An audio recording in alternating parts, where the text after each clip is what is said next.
বসে আছেন তারা বলতে পারবেন পুরনো। আর এক্সট্রা ডিপার্টমেন্টাল এজেন্ট মানে ইডিএ, এ মানে হচ্ছে এজেন্ট, আর এজেন্ট ইংরেজি শব্দটা ভালো বাংলায় যদি তর্জমা করেন তাহলে একটা গালিসূচক শব্দ হয়। দালাল হিসাবে আমরা করছি। তাহলে 60% মেম্বারের মালিক, 100 বছর ধরে চলা সংগঠন, তারা 100 বছর ধরে কি করলেন? তাদের ভালো কখন হলো যে ইডিদের এই গালিসূচক শব্দ নিয়ে আছে? তারা একটাই কথা বলে গেছে, কমরেড এই সরকার শত্রু সরকার, মানে কংগ্রেস সরকার আমাদের শত্রু সরকার, এরা ইডিদের ভালো করবে না। তাহলে কখন ভালো হবে কমরেড? যখন এই দেশে কমিউনিস্টের সরকার আসবে তখন আমাদের ভালো হবে। তো সে ভাবতে লাগলো একদিন হয়তো দেশে কমিউনিস্টের সরকার আসবে। আর একদিন এমন হয়েছিল, এই দেশে কমিউনিস্টের সরকার এসেছিল, যুক্তফ্রন্ট সরকার এসেছিল। আর যুক্তফ্রন্ট সরকার যখন এসে তখন সমস্ত কমিউনিস্টদের সহর্ষ উল্লাস হয়েছিল, লাল সেলাম, আমাদের সরকার এসছে, এবার আমাদের ইডিদের ভালো হবে। যখন তাদের নেতাদের কাছে দিল্লিতে পৌঁছালো, তার নেতা মাথা নিচু করে বলল, আমার কথা নয় তাদের নেতাদের কথা, যে ক্যাবিনেট দুবার ইডির ফাইল রিজেক্ট করে ফেরত পাঠিয়ে দিয়েছে। বলেছে এই সরকারের কাছে প্রচুর কাজ, ইডিদের কথা শোনার সময় এই সরকারের নেই। শত্রু সরকারে ভালো হলো না, বন্ধু সরকারে ভালো হলো না, ভালো কার সময় হলো? আপনারা সবাই বুকে হাত দিয়ে দেখুন।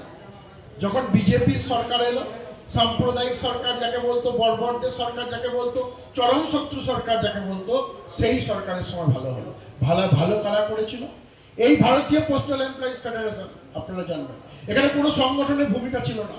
অটল বিহারী বাজপেয়ীজির কাছে ভারতীয় পোস্টাল এমপ্লয়িজ ফেডারেশনের লোকেরা গিয়ে বলেছিল, পোস্টাল ডিপার্টমেন্টে ইডি নামক একটি জাত আছে যার কোনো ছুটি নেই, যার কোনো স্কেল নেই, যার কোনো রিটায়ারমেন্ট বেনিফিট নেই, এদের ভালো করতে হবে। আর এর গালিসূচক শব্দ নিয়ে বাস করছে, দালাল নাম নিয়ে এরা বাস করছে। অটল বিহারী বাজপেয়ীর নেতৃত্বে অরুণ জেটলিজির কথায় একদিনে গ্রামীণ ডাক সেবক নাম তৈরি হয়। ইডির নাম চেঞ্জ করে শুধুমাত্র আমাদের ডিমান্ডে এত 100 বছরের গালিসূচক শব্দকে চেঞ্জ করে গ্রামীণ ডাক সেবক হয়। শুধু তাই নয়, লিভ উইথ টিআরসি হয়, প্রথম জিডিএসরা ছুটি পায়। শুধু তাই না, ইনক্রিমেন্টাল বেনিফিটস অফ স্কেল হয়, আর তার সাথে সাথে সেভারেন্স গ্র্যাচুইটি শুরু হয়। তো এর আগে এত সরকার, বন্ধু সরকার, শত্রু সরকার, তো আপনারা কিছু করতে পারলেন না কমরেড? এত বছরের সংগঠন আপনারা কিছু করলেন না। আপনাদের করার ইচ্ছা নেই, আপনাদের করার মানসিকতা ছিল না। আপনাদের উদ্দেশ্য ছিল শুধু ইডিদেরকে ভুল বুঝিয়ে একটা বড় ফাইটিং ফান্ড তৈরি করা। মিছিলে কে যাবে? ইডিরা যাবে। পোস্টারকে মারবে? ইডিরা মারবে। ফাইটিং ফান্ড কালেকশন করবে কারা? ইডিরা করবে। তাই আপনারা ইডিদের চোখে ধুলো দিয়ে এত বছর রাজত্ব করেছেন, ইডিদের কথা ভাবেন। যারা ক্যাজুয়াল এবং অফিসে ঝাঁট দেয়, জল দেয়, তাদের কথা আপনারা ভেবেছেন? না, তাদের কথা ভাবা হয়। কখন ভাবা হয়েছে? 1978-এ যখন ভারতীয় পোস্টাল এমপ্লয়িজ ফেডারেশন আসে, প্রথম আমরা সরকারকে বলি ওই ক্যাজুয়াল লেবারদেরকেও বিভাগীকরণ করতে হবে, এমটিএস করতে হবে। আজকে 25% পোস্ট এমটিএস এর আজকে ক্যাজুয়াল লেবাররা পাচ্ছে। কার জন্য হয়েছে? ভারতীয় পোস্টাল এমপ্লয়িজ ফেডারেশনের জন্য হয়েছে। বোনাস, আমি একটা জিনিস না বললেই নয়, আপনারা সবাই বোনাস পান তো? এবারেও দীপাবলিতে বোনাস পাবেন, দুর্গাপুজোর বোনাস দেয় না, দীপাবলিতে দেয়। তো দীপাবলিতে বোনাস পাবেন। বোনাসের কনসেপ্ট বাকি সংগঠনের ছিল না। বাকি সংগঠনে বোনাস কি জিনিস জানতো না। জিজ্ঞেস করতে, কমরেড আমরা বোনাস পাবো না? বলতো বোনাস তোরা কি করবো? আমি পোস্ট অফিসের এমপ্লয়ি। বোনাস কারা পায়? যারা কলকারখানায় কাজ করে তারা বোনাস পায়। তোরা কি করে বোনাস পাবি? দত্তপন্ত ঠেঙ্গিজি যার ছবি এখানে আছে, এই ছবিগুলো কেন রাখা আছে এগুলো আপনাদের জানা খুবই প্রয়োজন। যিনি প্রতিষ্ঠা করেছেন দত্তপন্ত ঠেঙ্গিজি, তার ছবি রাখা আছে। ভারত মাতার কি জয় আমরা স্লোগান দিচ্ছি, ভারত মাতার পূজারী আমরা, এই দেশ মাতৃকাকে আমরা পূজা করি, সেই জন্য ভারত মাতার ছবি আছে। আর তার সঙ্গে আরেকজনের ছবি আছে, দেখতে পাচ্ছেন? কয়েকদিন আগে তার জন্মদিন গেল, আমরা পালন করলেন, বিশ্বকর্মা পূজা করলেন। প্রাচীন কাল থেকে আজকেও আপনি একটা সাইকেলের দোকানে যান, একটা লোহার দোকানে যান, একটা সোনার দোকানে যান, দেখুন ছোট একটা বিশ্বকর্মার মূর্তি রাখা আছে। আর বছরে একটা দিন বিশ্বকর্মার জন্মদিনে, বিশ্বকর্মা জয়ন্তীতে তারা তাদের জিনিসপত্র যেগুলো দিয়ে তারা তৈরি করে সেগুলোকে ধুয়ে মুছে সাফ করে রেখে একদিন শ্রমিক দিবস করে।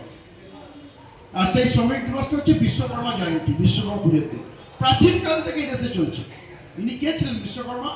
উনিও একজন ট্রেড ইউনিয়ন লিডার ছিলেন, প্রচুর জিনিস তৈরি করেছেন দেশে। আমরা ভগবান নামে তাকে পূজা করছি। ওনার হাতগুলো দেখুন, হাতে কি আছে? হাতুড়ি, কাস্তে, কত কি আছে দেখুন, লক্ষ্য করে। কেন আছে? তার কারণ হচ্ছে উনি আমাদের মতো শ্রমিক যারা কাজ করে খায় তাদের নেতা ছিলেন। আর ওনার একটা শিষ্য ছিল, তার নাম শুক্রাচার্য, আমরা দৈত্যগুরু শুক্রাচার্য বলতাম। উনি একটা বই লিখেছিলেন, তার নাম শুক্রনীতি। আর সেখানে লেখা আছে বোনাস সমস্ত এমপ্লয়িরা পাবে, bonus is a belated salary. আপনি 1 বছর কাজ করবেন, আর 1 বছর কাজ করলে 1 মাসের এক্সট্রা আপনি বোনাস হিসাবে পাবেন, সেটা শুক্রনীতিতে বলা হয়েছে। উনি শুক্রনীতি থেকে উদ্ধৃতি নিয়ে সরকারকে দেয়, এবং 1980-তে বোনাস অ্যাক্ট শুরু হয়। এটা ভারতীয় মজদুর সংঘের দান, এবং 1980 সাল থেকে আমরা পোস্টাল ডিপার্টমেন্ট এমপ্লয়িরা বোনাস পাচ্ছি। বাকি সংগঠনের ভূমিকা ছিল না। একটার পর একটা কাজ। আজকে যারা গ্রামীণ ডাক সেবা অপূর্ব বললো, আগে কি হতো? এই রামপুরহাট শহরে আমি জানি 5 জন লোক আমার কাছে গেছিল সিউড়িতে আমার বাড়িতে, যে দাদা আমাদের চাকরিগুলো চলে গেছে। কেন? আমি রামপুরহাট থেকে একটা টাটা সুমো চালিয়ে তারাপীঠ যেতাম, তারাপীঠ থেকে আসতাম। এখানে একজন সুপারিনটেন্ডেন্ট এলেন, উনি বললেন আমার গাড়িতে চেপে যে তুমি গাড়িটা বিক্রি করে দাও, এই টাকাটা আমাকে দাও, তোমাকে আমি একটা ইডির চাকরি দেবো।